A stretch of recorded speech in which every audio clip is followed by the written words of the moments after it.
saludarlos amigos al inicio de un programa más de Queremos Saber. Ya ha pasado algún tiempo desde que la enfermedad del COVID-19 llegó más cerca de nosotros, a Latinoamérica, incluso aquí mismo en México. ¿Es la misma enfermedad que conocíamos a finales del 2019? Jorge Laguna es residente de la especialidad en neumología en el Instituto Nacional de Enfermedades Respiratorias de México. Nos acompaña hoy para conversar un poco sobre este tema.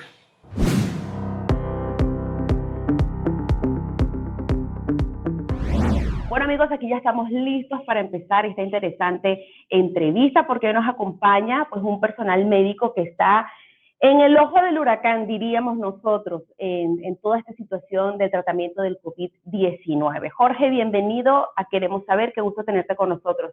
Hola, sí, muchas gracias por la invitación. Bueno, qué bueno que estás con nosotros, Jorge, un placer tenerte aquí en Queremos Saber y justamente queremos que nos expliques un poquito más, ya que tú estás ahí en esta institución tan importante obviamente en México y sobre todo ahora por el COVID-19, pues ya nosotros a nivel mundial hemos sobrepasado los 4 millones de casos del COVID-19. Ahora pasa lo siguiente, Jorge.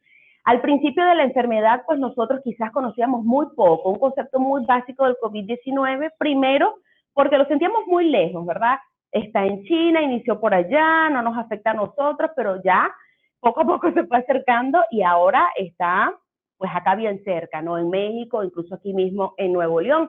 Entonces, quisiera como que tú nos expliques un poco a qué nos estamos enfrentando hoy, ¿sí? El COVID-19, ¿qué implica hoy? Entonces, desde el primer concepto que teníamos de la enfermedad a lo que significa hoy.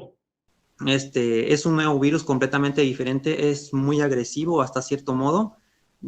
Sinceramente, así como me preguntan ustedes, es un virus completamente nuevo. No se sabe con precisión cuáles son los métodos de tratamiento, con precisión las metas de prevención primaria, secundaria, no se saben todavía realmente.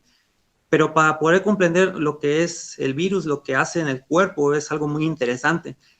Como todos saben, el coronavirus empieza con síntomas, se divide en dos tipos. El coronavirus se divide en una infección leve y una infección grave. No hay otra definición. La Organización Mundial de la Salud ha definido de que existen dos tipos de coronavirus, una manifestación leve y una manifestación grave. La manifestación leve es un resfriado. Está ocasionada por síntomas como fiebre, dolor de cabeza, dolor de cuerpo. Algunas personas o algunos autores describen que es como dolor muscular o dolor de hueso. Puede haber estornudo, escurrimiento nasal. Todos esos síntomas son muy comunes, pero sin embargo son muy generales. Me ha tocado ver casos en donde a veces los pacientes con coronavirus debutan directamente con falta de aire. Entonces, son síntomas muy inespecíficos. El 80% son leves, a veces puede ser asintomático y puede pasar desapercibido, pero existe otro porcentaje que es el 20%. De ese 20%, de 5 al 1% son para pacientes que son críticamente graves y el otro por ciento que resta son graves y esos pacientes son los que ameritan hospitalización o admisión intrahospitalaria. Existe una triada que tienen que tener en claro, que todo el personal de salud tiene que saber, ustedes tienen que tener en claro eso de que 3 síntomas más importantes del coronavirus es caracterizado por una triada. Quiero que se los aprendan muy bien. Lo más importante es la dificultad respiratoria, la tos. La tos puede ser seca o la tos puede ser con flema, con o sin flema. Y la otra es fiebre, que no mejora con paracetamol. Es la típica triada. De todos los síntomas más importante es la falta de aire. Siempre empezando la falta de aire a cierto esfuerzo, como subir escalera, luego va empeorando, por ejemplo, que vas caminando ciertas cuadras y te va faltando el aire. Luego, posteriormente, te puede pasar esto, que te falte el aire incluso levantándote de la cama, bañándote, peinándote, e incluso llegando a un momento donde la falta de aire ya es más evidente, como por ejemplo, estando en reposo. Por ejemplo, si yo estoy aquí sentado y me empieza a dar falta de aire, ya no es normal. Quiere decir que mi pulmón ya no es suficiente, vaya la redundancia, como para poder suplir las necesidades de oxígeno. Entonces, es lo que pasa. Ese es el COVID grave, que ya merite oxígeno suplementario. Me ha tocado ver pacientes incluso de 24 años, 30, incluso el más joven que he tenido de 21 años, que esté cayendo en la unidad de terapia intensiva, porque en su momento roté en la terapia intensiva del INER, hemos tenido pacientes de así. Entonces, es importante que se acaten a las medidas de prevención. Eso es lo que yo les quiero mencionar. No sé si tengan alguna pregunta con respecto a esto. De hecho, quisiéramos saber al interior de nuestro cuerpo, ¿verdad? Tú nos hablaste de algunos síntomas al exterior y demás. ¿Cómo ha evolucionado? Porque, por ejemplo, al principio conocíamos que había un daño, se refería principalmente a los pulmones, ¿no? Que está bien relacionado a la falta de aire y demás. Pero ahora sabemos que hay un daño multiorgánico. Entonces quisiéramos que nos explicaras eso, pero en el segmento que sigue. Todavía ya aquí no nos da tiempo, así que nos vemos en el segmento siguiente. Ustedes, amigos, quédense con nosotros. Vamos a saber un poco más sobre esta enfermedad y además cómo se vive en un centro donde se están tratando casos del COVID-19. Enseguida regresamos. Aprende a identificar los principales síntomas del coronavirus en comparación con los de un resfriado común o de una gripe tipo A o B. La Organización Mundial de la Salud nos ayuda a identificar las diferencias. Al contagiarte de un resfriado común, presentarás fiebre, tos, congestión nasal y o dolor de garganta. En el caso de gripe tipo A o B, los síntomas que tendrás son fiebre, tos, congestión nasal, dolor de garganta, dolor de cabeza y o dolores musculares. En el caso del COVID, presentarás principalmente fiebre, tos, dificultad para respirar y en algunos casos congestión nasal, dolor de garganta o diarrea. Cabe destacar que algunas personas pueden infectarse del COVID-19 y no presentar ninguno de estos síntomas. Bueno, la enfermedad del COVID-19 no nos deja de sorprender. Así que, Jorge, ahora quedamos pendientes de hablar con nuestro público acerca de los daños al interior de nuestro cuerpo. Al principio conocíamos que afectaban nuestros pulmones, pero hoy, ¿qué implica el COVID-19 en nuestro organismo? Para comprender la lesión pulmonar ocasionada por el coronavirus, tienen que entender esto. Primero que nada, la infección empieza por el aparato respiratorio. Se divide en dos partes, para comprenderlo mejor. Se divide en un aparato respiratorio superior que está conformado por la orofaringe, o también llamada garganta, como le queréis llamar, nariz, incluso hasta oído. Todos esos aparatos que les mencioné es el aparato respiratorio superior. El aparato respiratorio inferior es el pulmón, sus bronquios y su tráquea. El coronavirus empieza ahí. El 80% que es la enfermedad leve empieza ahí. Empieza con estornudos, con tos, con dolor de garganta, ¿sí? Pero, por desgracia, en algunos pacientes se puede propagar hasta el pulmón.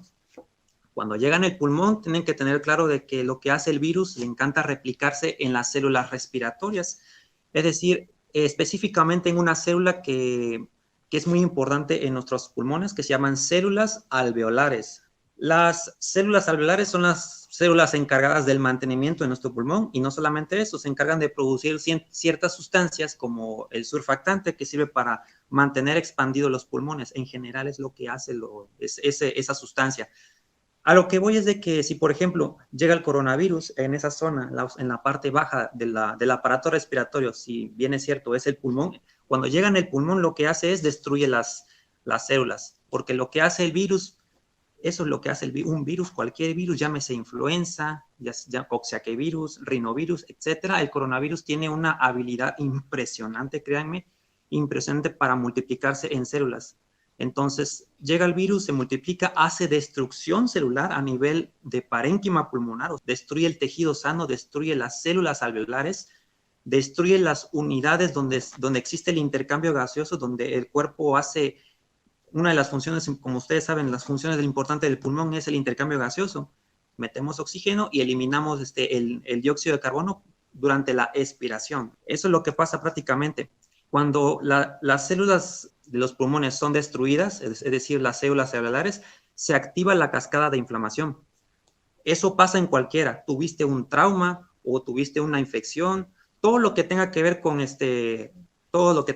con lesión a nivel de tejidos, en este caso la lesión de nivel de tejidos es por una infección, se libera la cascada de inflamación, y para eso se producen un sinfín de sustancias: interleucinas, quimiosinas, citocinas, histamina, leucotrienos, etcétera, factor de necrosis tumoral, etcétera. Existen un sinfín de sustancias que se producen.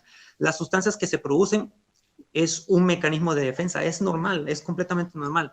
En nuestro cuerpo, en cualquier tejido, existen también células de defensa, los glóbulos blancos, como bien saben. son encargadas de producir sustancias que son proinflamatorias. Son estas que les acabo de mencionar. Lo hacen con el fin de inflamar la zona. Ahí es donde tienen que entender el concepto de inflamación. Lo que hace el cuerpo es, se inflama gracias a esas sustancias para poder retener la infección, para que no se propague. Pero el virus tiene una capacidad de replicarse increíblemente, que en cuanto destruye una célula, se multiplica en millones y empieza a expandirse a otra célula y así se va saltándose una en una, haciendo más lesión. Mientras más lesión exista, mayor estímulo de inflamación, más inflamación, llegan más células, se producen más sustancias que atraen y llaman a más células inflamatorias para acercarse y poder encerrar la infección. Y es un círculo vicioso. Además, las armas que usa nuestro cuerpo para destruir los virus, hongos, bacterias, parásitos, en este caso no se diga el coronavirus, son sustancias que, además de destruir las células dañadas o infectadas por el coronavirus, también destruyen las células buenas, las células sanas. Se ha demostrado en los últimos artículos, de hecho salió un artículo en el artículo JAMA y en la New England Journal of Medicine, creo que así se pronuncia. Ese artículo menciona claramente que existe una sustancia relacionada y que tiene relacionada con la muerte de los pacientes. En sí, se llegó a la conclusión, para no hacerse los largos, se llegó a la conclusión de que existe una sustancia llamada interleucina 6, que es la que está siendo la responsable de la muerte de los pacientes. La interleucina 6 es una de tantas sustancias que se producen por la infección, por la lesión, ¿sí? La función de la interleucina 6 es que cuando se encuentra presente la interleucina 6, atrae a células inflamatorias al sitio de acción para inflamar la zona y contener la infección. También hace destrucción celular. Es un mecanismo de defensa, pero como repito, el virus es muy replicable, se replica, existe un descontrol. Se supone que debe haber un equilibrio entre la cantidad de sustancias que inflaman y sustancias que lo regulan. Empieza a haber ese desequilibrio, se inclina la balanza y empiezan a producirse demasiadas sustancias proinflamatorias. Eso es lo que termina matando al paciente. La interleucina 6, ni se diga, es la sustancia que circula por el cuerpo. Fíjense, el problema está en el pulmón, pero su pregunta, perdón que tenga que ir lento, pero es para que se entienda bien, ¿cómo es que desde el pulmón se convierte en algo sistémico, que te empiece a fallar el riñón, que te empiece a fallar el hígado, que te empiece a fallar el corazón, que te falle el cerebro también? ¿Cómo es que llegamos hasta ese punto? Pues es por la interleucina 6. ¿Qué es lo que pasa? La interleucina 6 se ha producido demasiado en el pulmón y empieza a viajar en el torrente sanguíneo. No se diga, también el virus también puede viajar por la sangre y estimula aún más la producción de interleucina 6. La interleucina 6, que de todos es el más importante, existen otros, quimiosinas, citocinas, pero la interleucina 6 es la más importante. Viaja por todo el torrente sanguíneo y lo que hace es estimular a todo el cuerpo que se inflame. Todo el cuerpo se va a inflamar, todo el cuerpo se inflame. ¿Cómo explicamos la lesión renal por el coronavirus? Pues es por la interleucina 6. La interleucina 6 viaja por el torrente sanguíneo y cuando llega al riñón, lo que hace es que el riñón se inflame, el mismo riñón se autodestruya. ¿Por qué? Porque la interleucina 6, como bien dije, estimula la llamada de más células inflamatorias que llegan al sitio de acción creyendo que hay lesión, pero el problema no está ahí, es que esa es la función de la interleucina 6. Llega ahí y empieza a hacer sus estragos. Destruye los vasos sanguíneos, los capilares, los glomérulos, es decir, la unidad funcional del riñón, que es la nefrona, que incluye el glomérulo, va destruyendo poco a poco, y eso puede explicar por qué los pacientes que tienen coronavirus, si se vuelve sistémico, empieza a tener lesión a nivel renal, empiezan a tener lesión renal aguda. También a nivel hepático pasa exactamente lo mismo que pasó en el pulmón, lo mismo pasa en el hígado. ¿Por qué? Porque llega la interleucina 6, llegan también los virus y provocan lo mismo, exactamente lo mismo. Una vez que la interleucina 6 está presente ahí, repito, llama a más células inflamatorias. Las células inflamatorias creen que por orden de la interleucina 6 hay peligro, entonces producen sustancias que destruyen a las células sanas.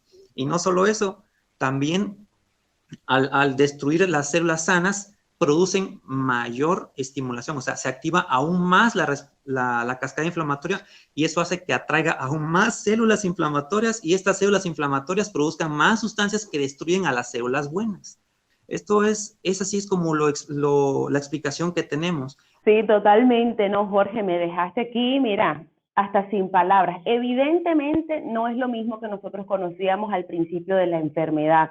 Ya nos podemos dar cuenta, y es bien interesante, Jorge, por eso queríamos hablar de esto contigo, que nos abras los ojos, ¿verdad?, para entender bien, personal médico que está tratándolo como tal esta enfermedad, realmente hablarnos de los daños que puede causar esta enfermedad y así nosotros tomar conciencia sobre las medidas de seguridad, de prevención y sobre nuestra salud, que es lo que hemos estado hablando en este programa, Jorge, por semanas. Por semanas hemos estado hablando de eso. Así que en el siguiente segmento vamos a hablar entonces sobre la importancia de esas medidas que estamos tomando y cómo ahí el instituto donde tú trabajas lo está llevando a cabo. Ustedes, amigos, quédense con nosotros ya para la parte final de esta entrevista.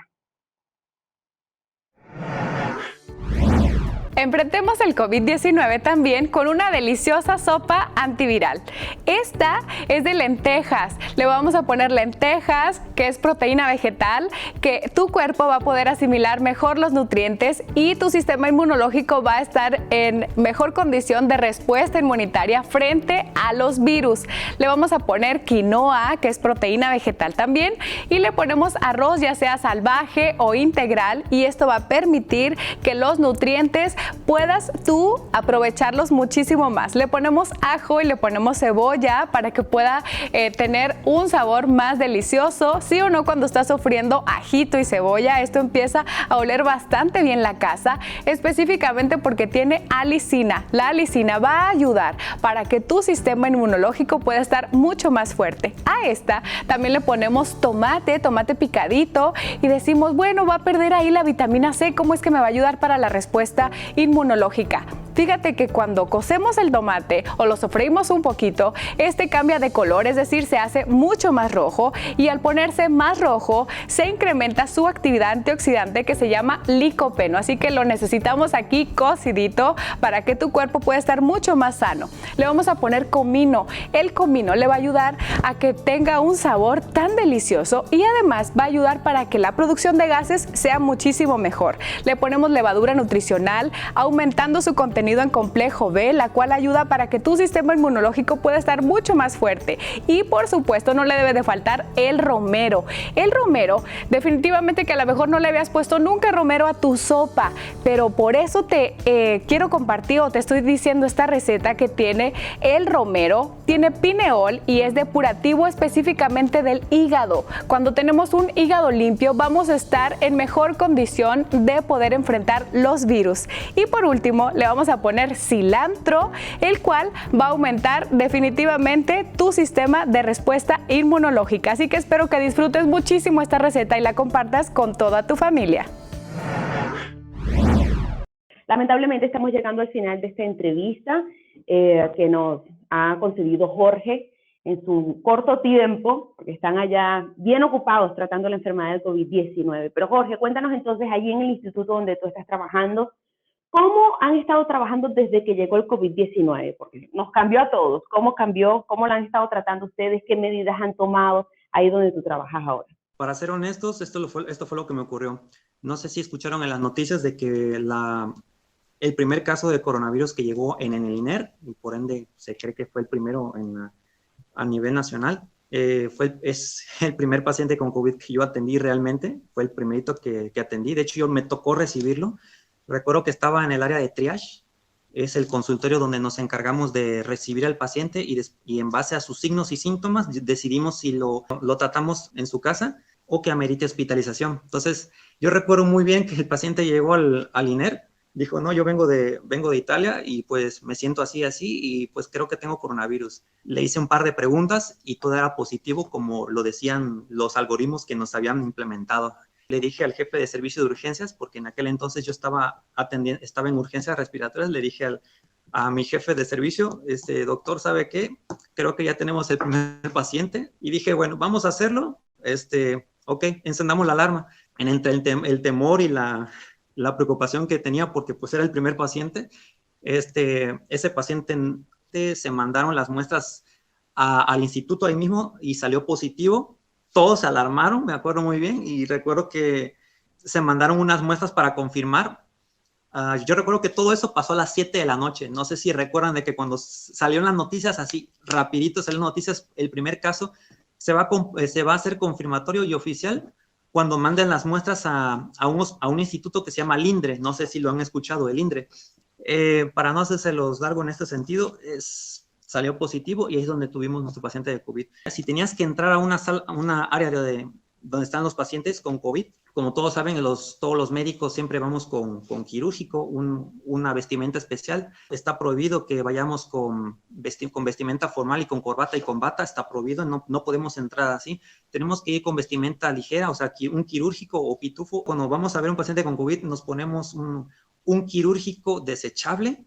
Después de eso nos ponemos una bata como si fuéramos a operar y encima de esa bata te pones doble guante, ¿sí? Te pones un gorro, te pones un cubreboca N95 y unos gogles. El INER ahorita actualmente se ha transformado en un hospital que solamente recibe paciente con COVID, nada más, y literalmente recibimos a paciente que viene en mal estado. Nos ha pasado en que me es increíble cómo es que la gente no cree la gravedad del problema. Algunos me ha tocado toparme y que me dicen, no, eso es invento del gobierno, no, eso no es cierto, no existe, solamente es un engaño que dice el gobierno para que, no sé, tal razón. Y yo, eso que estás diciendo es realmente algo erróneo, o sea, estamos mal. Sí, Jorge, bueno, gracias por esta explicación que nos has dado tan clara de pues, la enfermedad y de la gravedad que realmente significa esto. Ahora, Jorge, ¿qué le podríamos decir a la gente que nos está viendo en relación a las medidas de seguridad? Aquí, por ejemplo, en México nos han dado, lo hemos tomado como cuarentenas voluntarias, no ha sido obligatoria para nosotros. Pero entonces, ¿qué nos dices en cuanto a las medidas de seguridad? ¿Realmente funciona hacer caso a estas medidas, tomarlas literal y cumplirlas? ¿Realmente nos va a ayudar a nosotros a prevenir esta enfermedad y disminuir la ola de contaminación? El lavado de manos es muy importante, el uso de gel, eso sí. Entiendo de que existe cierta desabasto por del gel alcohol, pero es importante de que tengan el aseo de manos siempre presentes, es muy importante. Eso sí está bien demostrado. No recomiendo el saludo de manos, eso es ahorita imperdonable. Nadie tiene que estar saludándose de manos, no se les vaya a ocurrir a nadie, porque pues si yo saludo de manos a alguien, ¿qué tal si alguien que estoy saludando de manos estornudó de esta manera y ahí van los gérmenes en la mano? Y yo estoy saludando de mano al paciente o a una persona que no conozco, a una persona ajena, y al rato yo me quiero rascar la nariz o me quiero rascar el ojo y ya me infecté. Que tengo cubrebocas, no me preocupo, o sea, tengo cubrebocas, saludé a mi compañero y al rato me rasco la nariz, me levanto tantito el cubrebocas, me rasco la nariz o peor aún, me rasco el ojo. No, ahí está el problema.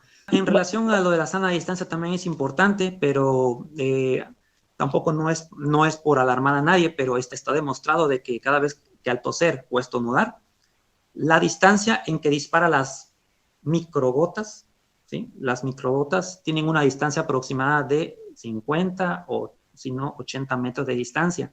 Más que nada, lo de sana distancia fue implementada por el gobierno para hacer entender a la gente de que pues hay que empezar a mantenerse la distancia, no con la finalidad de decir, no, todos vamos a alejarnos 80 a 50 metros de distancia, no es la finalidad, pero pues por desgracia así es como a nivel de infectología o de microbiología, o sea, se sabe claramente de que un estornudo, pero un estornudo vigoroso, obviamente, fuerte, se sabe que llega hasta un 50 o si no 80 metros de distancia aproximadamente, y ni se diga, el aire pues se encarga de expandir, lo hace. Ya para terminar, pues mi consejo o mi llamado a toda la gente, que la infección del coronavirus, o más bien el coronavirus es real, existe, estoy ahí, estoy en la trinchera literalmente. Entonces, mi consejo es seguir las metas o las medidas de protección necesarias y acatar las órdenes que dice el gobierno. Pero lo más importante es que se cuiden.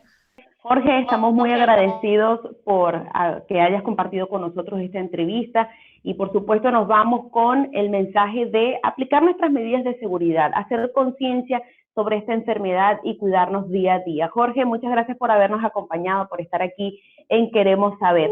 Nosotros nos despedimos de ti, pero ustedes, amigos, se quedan con nosotros porque Queremos Saber continúa con un poco más de información para ti que estás en tu casa viendo este programa. Ante una situación como esta, es sumamente importante mantenerse informado de fuentes fidedignas como la página web de la Secretaría de Salud y la Organización Mundial de la Salud. Si tienes dudas respecto al nuevo coronavirus y quieres que las aclaremos en este programa, escríbenos por correo a covid19@um.edu.mx. Si presentas algún síntoma asociado al COVID-19, comunícate al 826-103-0170 para orientación o consulta médica, al 826-106-9041 si necesitas asesoría sobre algún posible riesgo. En estos días, es normal sentirse abrumado o preocupado por la situación de salud que atraviesa el país. Si consideras que esto se ha convertido en un grave problema para tu vida, llámanos al 826-171-2040. Además, el gobierno estatal pone a tu disposición los teléfonos 81 83 61 0095, 81 83 61 0058, así como el 070.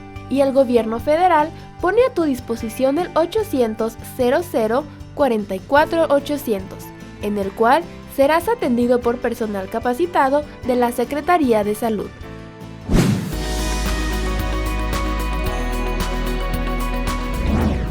Queridos amigos, qué gusto saludarles por este medio y qué gusto compartir con ustedes la esperanza que en la palabra de Dios siempre podemos encontrar. La palabra de Dios, la Biblia, es en sí mismo un libro de esperanza.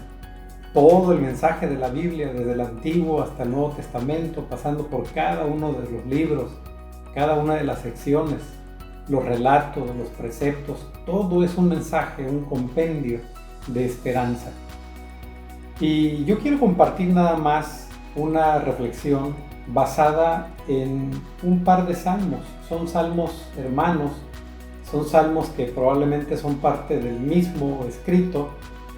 Y este canto, este salmo, que es el 42-43, nos presenta una expresión extraordinaria que tiene que ver con esto de la esperanza. La expresión la encontramos en el 42, versículo 5.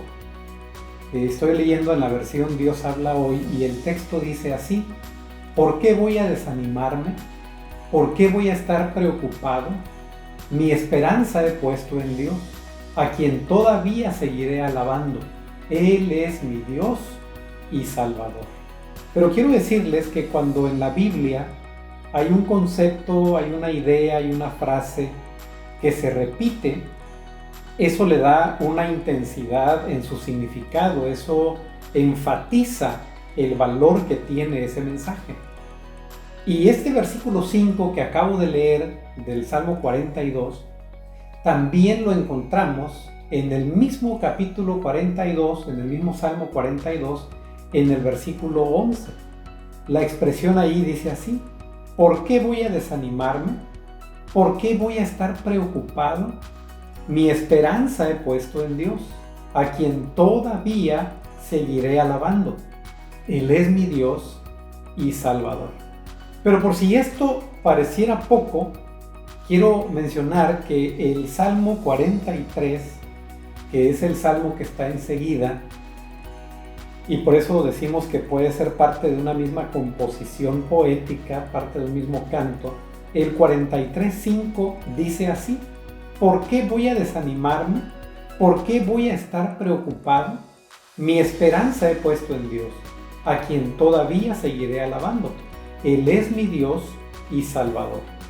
Bueno, yo creo que si esta expresión idéntica, esta expresión que pareciera ser un coro dentro del canto, un estribillo dentro del canto, se menciona por lo menos en 3 ocasiones, es porque este mensaje es muy, pero muy importante. Y el mensaje es no estemos preocupados. El mensaje es exactamente así como lo dice, no estemos desanimados. Cuando las cosas van mal, cuando hay situaciones difíciles que afrontamos, como ahora esta situación de salud, pero también cuando hay una situación familiar que nos pesa, que nos duele, cuando hay una crisis económica, cuando hay una crisis de relaciones, cuando hay alguna situación que nos quita la paz, nos produce estrés, nos causa desasosiego, nos produce ansiedad al mirar cómo será en el futuro con esa situación, es momento de voltear a ver a Dios. Es momento de recordar quién es Dios. Es momento de recordar, como dice el salmista en el 42, cuando comienza, mi alma tiene sed de Dios. Hay una sed que el salmista toma la figura de la sed como una figura de nuestra necesidad, nuestra ansia, nuestra búsqueda de Dios. Y esta sed de la que habla el salmista al comienzo de este canto es una sed buena, es una sed positiva, es una sed que todos deberíamos tener, que nuestra alma anhele, que nuestro corazón anhele la presencia de Dios, que nuestro corazón anhele la palabra de Dios y los mensajes de esperanza que brotan de la palabra de Dios. Cuando las cosas van mal, es tiempo de buscar a Dios. Cuando las cosas van bien, es tiempo de buscar a Dios. Cuando estamos en grupo, en familia, es tiempo de buscar a Dios. Cuando estamos solos, en la privacidad de nuestra habitación, en la privacidad de nuestros pensamientos, es tiempo de buscar a Dios. Y yo creo que la expresión del salmista, mi alma tiene sed de Dios, es una expresión con la cual debiéramos identificarnos nosotros también. Es una expresión ante la cual nosotros podríamos encontrar el rumbo. Tenemos sed, tenemos necesidad, tenemos estrés, tenemos ansiedad. Vayamos a Dios. En Él hay seguridad, en Él hay confianza, en Él hay promesa, en Él hay certidumbre, en Él hay esperanza. Que nuestra esperanza esté en Dios. Que nuestra esperanza la podamos ver a través de la lectura de la palabra de Dios, a través de la presencia de su Espíritu en nuestras vidas. Y que nuestra experiencia sea una experiencia de esperanza, aún en medio de la crisis. No importa el tamaño o la intensidad de la crisis, lo que importa es el tamaño del Dios que tenemos, un Dios de esperanza. Les mando un abrazo. Que el Señor les bendiga a todos.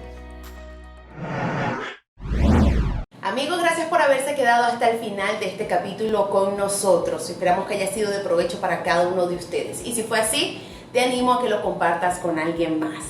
Yo me despido de ustedes hasta la próxima semana cuando nos vamos a ver en otro programa. Yo soy Laura Marrero y esto fue Queremos Saber.